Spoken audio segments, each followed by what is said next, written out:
Government Assembly 2016. What is up? How y'all feeling? Woo! This is the creativity section. Right? You're all creative if you're in here, right? Everybody in here is a creative. Right? Yes, you and you and you. If not, there's the door. Just kidding. So we're going to talk about creativity and design-led innovation.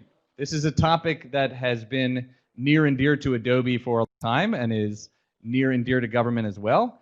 I am joined by two spectacular and wonderful panelists today, and I'm going to allow them to introduce themselves, starting with Lakshmi Grama from NIH and the National Cancer Institute. Hello, everyone. It's amazing to be in this room with so many people. I don't think I could quite prepared myself to have so many people in the room. I work at the National Cancer Institute, which is part of the NIH, and I think I have the coolest job, being able to help communicate very valuable, critical information for people who are touched by cancer, and to also, at the same time, communicate the results of the investments that this nation makes in cancer research, because NCI is the leading federal agency that's supporting cancer research. So it's a very rewarding job, it's a very motivating job, and it's a very creative job. And I oversee, in my role as the acting associate director for dissemination and digital communication, oversee the whole range of digital communication activities, from audience research, analytics, usability testing, to our web and social media digital communication platforms, design, content management systems, and our customer experience through our contact center, and both on the phone, live chat, email. So it's the full life cycle. And it's a lot of fun, and I get to work with some really amazingly talented and creative people. Great, thanks. And now we have Carolyn Dew from the 18F. Hi. Let's trade. Is that better? Yes, okay. So I'm Carolyn Dew. I work with 18F. If you guys saw Hillary's talk earlier, that's the organization. So digital agency within GSA, working within the government, also working for the government. And so I started last May, and the first project I was put on, I think on my third day, was the draft US Web Design Standards, which is ostensibly a style guide and pattern library for the United States, or as I like to call PLOTUS, Pattern Library of the United States. So I do user experience design and research primarily, and that was my role in that project. And then currently, we're sort of kicking off the next heavy phase of development on that project. But it is an open source tool that we're building to be accessible, usable, and free for agencies to use to help build better websites. Thanks. And my name is Jerry Silverman. I am a principal solutions consultant for the digital media business at Adobe Systems Federal. And I've been in this business with Adobe for 8 years, on the public sector team for 6. So I've covered a large range of different agencies, from defense to intelligence to federal, state and local, everything in between, which is why so many of the folks in the audience are familiar faces and friendlies. So thanks everybody for coming. I want to open things up by talking about what is creativity, right? And these definitions were actually, that you'll see, were garnered from a Forrester interview of over 1,000 creative professionals across the United States, across all different sections of private sector and public sector together. And this is by no means an exhaustive set of definitions, but I thought some of them were really interesting as they might apply to our topic today in terms of strong brand governance, right? Now, That's something you don't often hear brand associated with government agencies, but I think that is certainly an encroaching need for customer experiences. Willing to take risks, prioritization, diverse employee backgrounds, not afraid of failure, fosters innovation from anywhere and everywhere in the company. So this is really along the lines of a cultural perspective that I think we saw in today's keynote from Hillary, and the iterative, agile type processes, right? So many of the practices and best practices that we see in user-led design and user-led innovation are applied directly to this cloud-sourced definition of creativity. But just taking it a little bit further, because often we tend to mix up the definitions. What is creativity versus design versus innovation, right? They're somewhat used interchangeably, as I'm sure Carolyn and Lakshmi probably have the experience. Well, what is UX, right? What is the user experience? It's so many different aspects to it, and sometimes it is pigeonholed down to, well, it's just cool looking design, right? And it's very reductive. So I just wanted to talk a little bit about the difference between creativity, as we defined it, and innovation, right? So creativity is the production of novel and useful ideas in any domain, whereas innovation is the successful implementation of creative ideas within an organization. I like that. I did not write it. It was written by a Harvard Business School professor in her creativity and innovation in organization study. So just taking those definitions into account, my first question for my distinguished panelists is, how do you see the definition of creativity having changed in the public sector over the last few years? So Lakshmi, maybe you can take that one first. I don't think it's so much that the definition has changed. It's that, you know, creativity may have been the domain of a chosen few at some point, but what I see happening, and it's perhaps because of the internet and just the sort of democratization of access to understanding, knowledge, creativity, all of that, you see a much more creativity is diffused within the organization. And that, to me, is the most exciting thing, that the best creative ideas are not necessarily coming from, you know, very talented leaders, but coming from peers, from colleagues, from people who are really seeing how best they can make an impact on the work that they do. So creativity is not just design. Creativity is in content. Creativity is in how we do development. So it's a great time to be in this digital work world where there seems to be a lot more openness to creativity. And that's what energizes me now. So it's that holistic definition of creativity that you see starting to flourish. Great. Hillary? Carolyn? Some anonymous person from 18F. Person from agency? So I agree with all of those things, that it's not, you don't necessarily,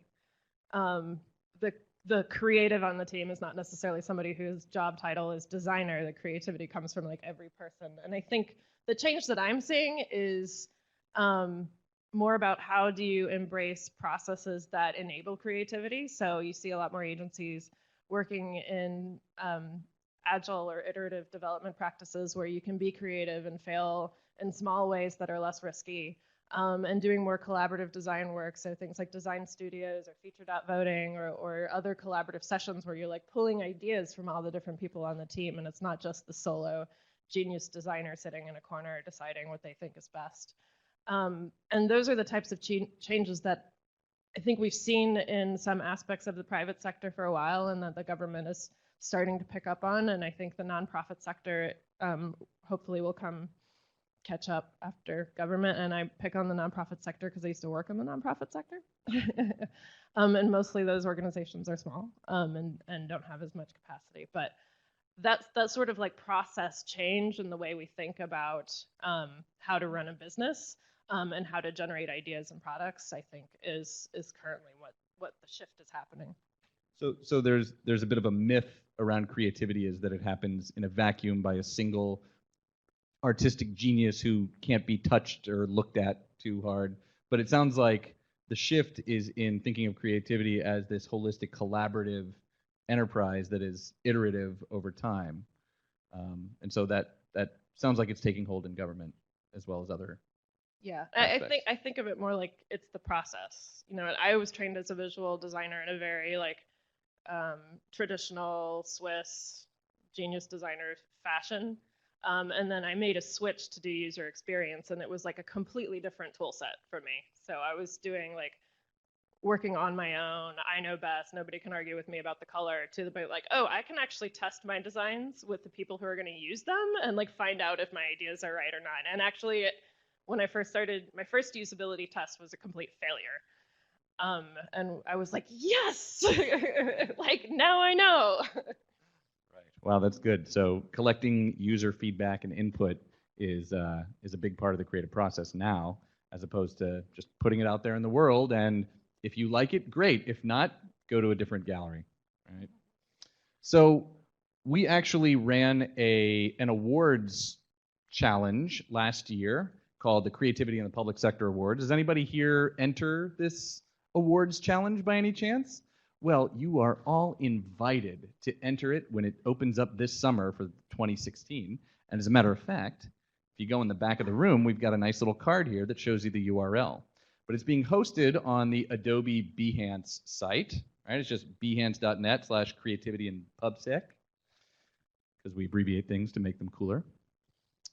But so we had this lovely awards challenge, and we selected folks in 4 different categories, such as cross-channel campaign, honoring heroes, most compelling engagement, and community choice.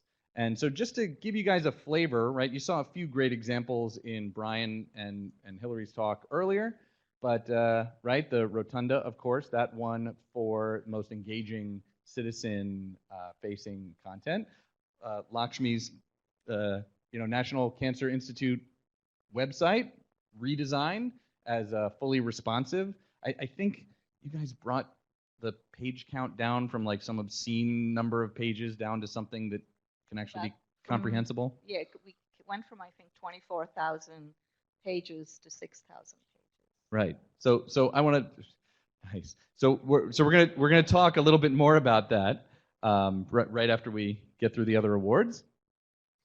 So Airman Magazine out of Defense Media Activity. So they have a wonderful publication. That won in the Honoring Heroes category. So that's an app for Android and iOS that you can download and install.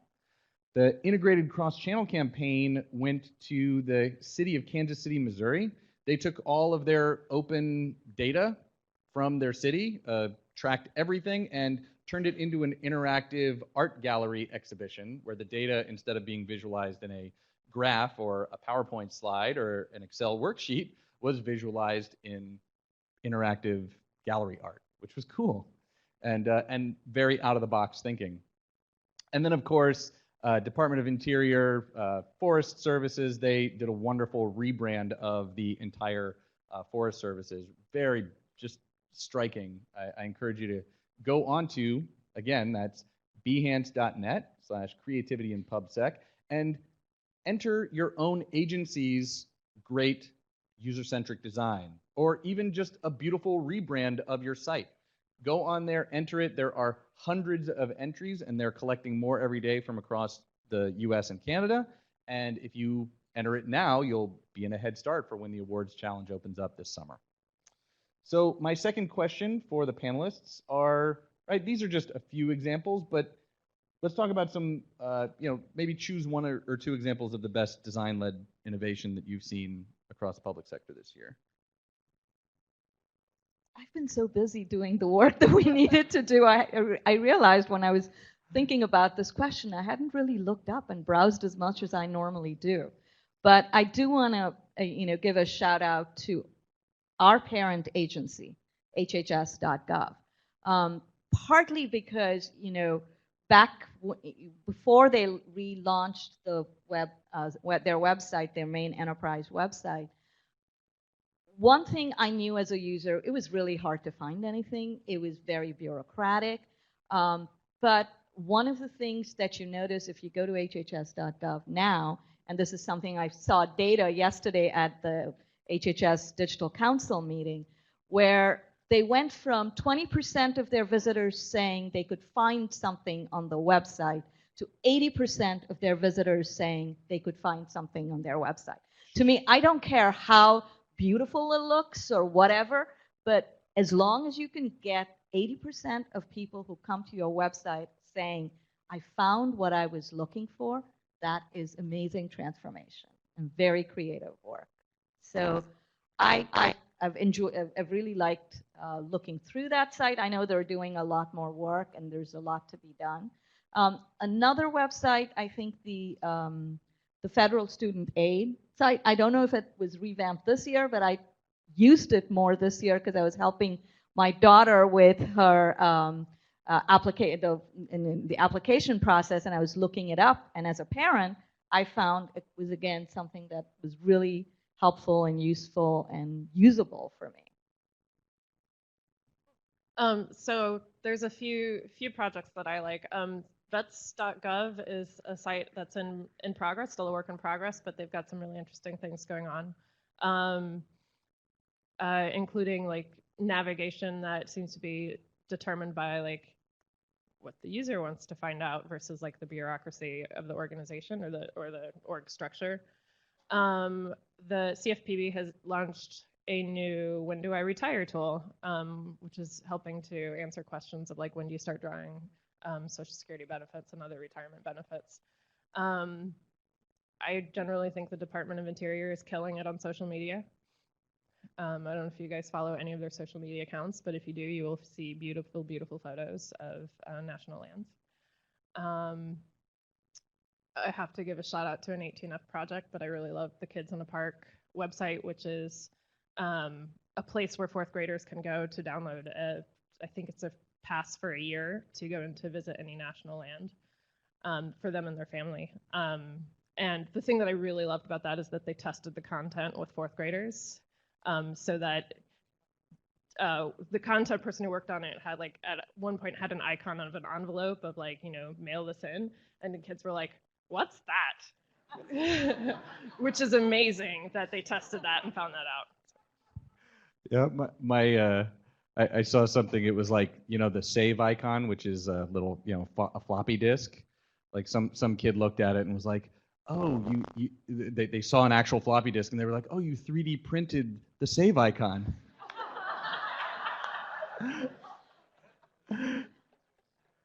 But this is good. I actually have a rising fourth grader. So Kids in the Park. Somebody write that down for me. Sorry, every kid in the park. Oh, every kid in the park.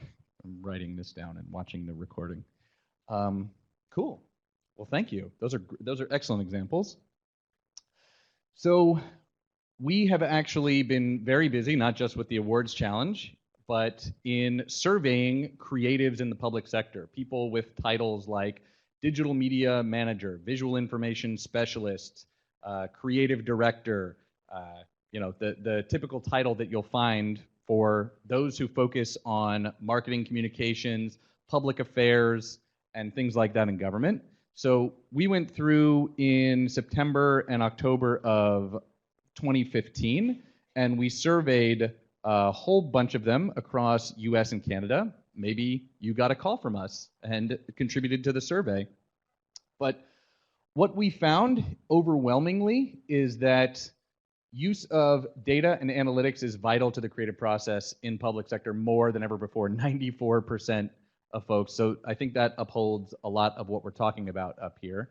So that's not particularly surprising, and that the creative industry has changed more in the last 5 years compared to the previous 50 years, right? That's a pretty interesting statement.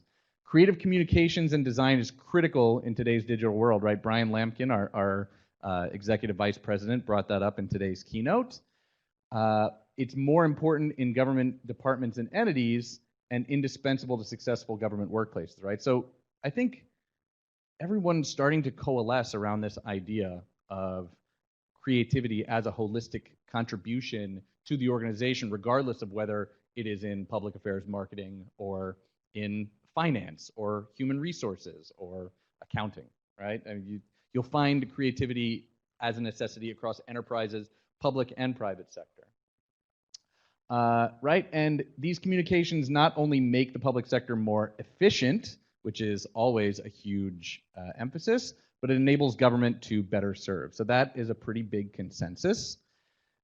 Everyone agrees that government should be as creative as business, but only 46%, less than half, agree that government is as creative as business. So we've got a gap to bridge, I think, in the perception internally in the public sector.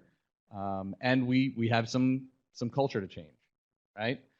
I think this is also very telling in that lengthy approval processes stifle creativity, right? That there's always a bureaucratic barrier to entry for creativity, and productivity is a higher pressure than creativity, right?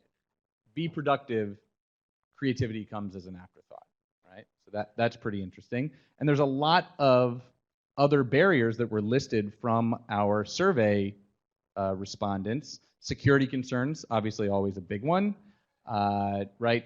Staffing, training, again, culture, time, budget, right? All of the typical things that you see. So let me just ask our panelists, how do these survey results reflect your experience or perception these days? I think it does, more or less, I would say. It may, we may rank things differently, but many of these things are also our pain points as we go through and look at how we're managing digital and other creative efforts. I would think so too. I will also say, like, as a person who has worked in the private sector, we tend to fear that, like, these are unique to government, but you work for a Fortune 500 company of a certain size, and they are going to have the same bureaucratic nonsense that we deal with. I think I would just want to say, like, it's very easy to compare ourselves to business and compare ourselves to private sector and think like we're not doing as well or we should do as well.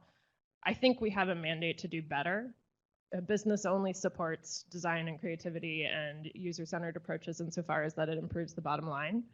And they don't necessarily, they may have rules that they have to follow to not be discriminatory, but they don't necessarily have to serve low-income people if that's not their market. And they don't have to serve people with low literacy rates. And as a government, we need to serve everybody. Right. Great point. So I don't want to get kicked off the stage, so we're just going to keep on going. And you guys can actually, we're just making this complete survey, the survey results available on the adobe.com public sector site. So I'm going to skip past what the recommendations are of the survey because I'll let you go to adobe.com/government and find the white paper and the infographics themselves. But I'm going to ask, what are some best practices? What are some solutions to encouraging, to fostering creativity, to getting groups that have not culturally seen themselves as being creative to think holistically, more holistically about design and innovation? So I'll talk about a couple things that we've done. One was really to, numbers and budgets are not very creative. You can't be creative with numbers and budgets. But how you present the numbers and budgets can be, you can present them well, present them effectively. And I think as a government agency that's publicly funded, it's important for us to be transparent about it.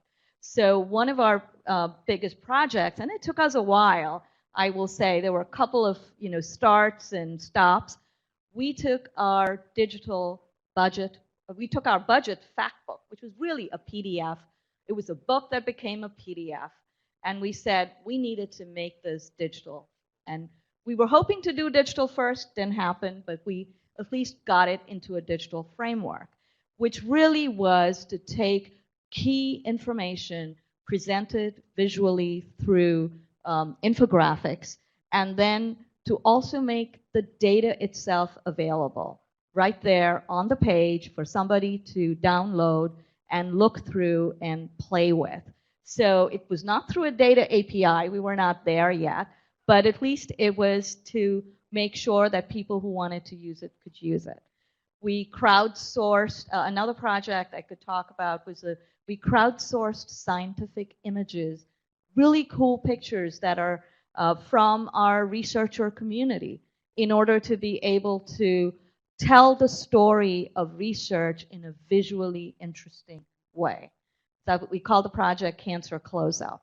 And we have made our content on the website actually syndicatable by default. So any page that you put on cancer.gov, any page any content owner puts, it automatically is available to be syndicated and used by others through the HHS syndication storefront. So anyone can go grab a piece of code, use that code and embed it on their website, and our page will be there. Our content will be there within their framework.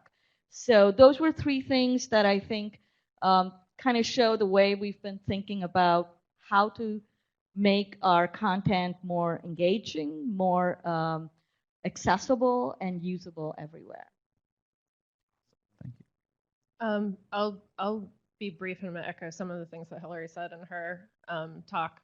In terms of like, I think reframing risk is very important in terms of like getting people willing to try something new and try something change. There's a lot of people think about the risk of doing something new, but they don't think about the risk involved of staying the same.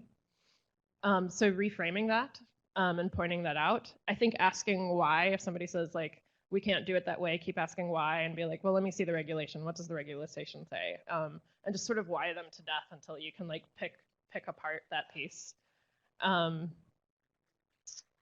And be persistent. That's mainly it. Well, that's how my kids break me down, is by asking why until they get their way. So that makes a lot of sense, actually. So I wanted to leave you guys with a quote from Dieter Rams, who is a very, and you can get these slides and all this stuff by getting this QR code. But the Dieter Rams, who's a world famous designer, has a great quote. It says, "Good design makes things meaningful. Great design makes things memorable and meaningful." And so I think that's really at the core of the storytelling that you want to do as somebody who wants to integrate creativity into their agency. You have to think about, is this meaningful? Is it memorable? Will the end user remember how to traverse this experience? And will it have meaning for them? So I just want to give a round of applause for our wonderful panelists. Thank you so much for coming. Really appreciate it. And have a great rest of your day.